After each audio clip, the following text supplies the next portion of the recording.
James Marshall Jimi Hendrix was an American guitarist, singer, and songwriter.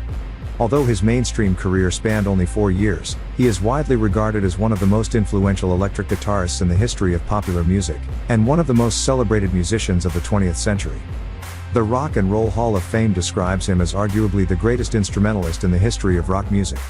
Born in Seattle, Washington, Hendrix began playing guitar at the age of 15. In 1961, he enlisted in the U.S. Army, but was discharged the following year.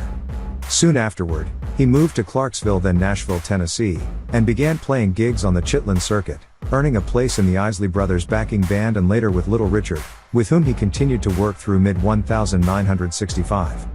He then played with Curtis Knight and the Squires before moving to England in late 1966 after bassist Charles Chandler of The Animals became his manager. Within months, Hendrix had earned 3 UK top 10 hits with the Jimi Hendrix Experience, Hey Joe, Purple Haze, and The Wind Cries Mary.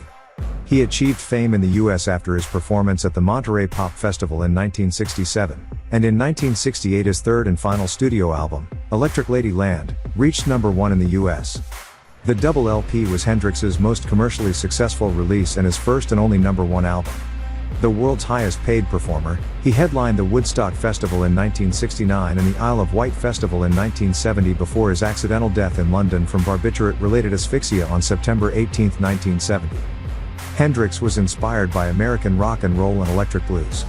He favored overdriven amplifiers with high volume and gain, and was instrumental in popularizing the previously undesirable sounds caused by guitar amplifier feedback.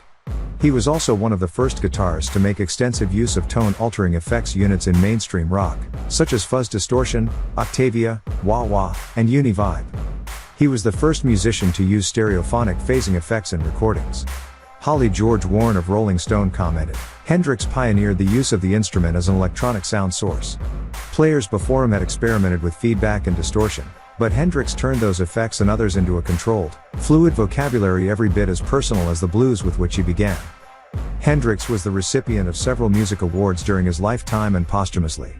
In 1967, readers of Melody Maker voted him the Pop Musician of the Year, and in 1968, Billboard named him the Artist of the Year and Rolling Stone declared him the Performer of the Year.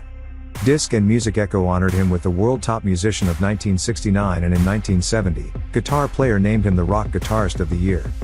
The Jimi Hendrix Experience was inducted into the Rock and Roll Hall of Fame in 1992 and the UK Music Hall of Fame in 2005.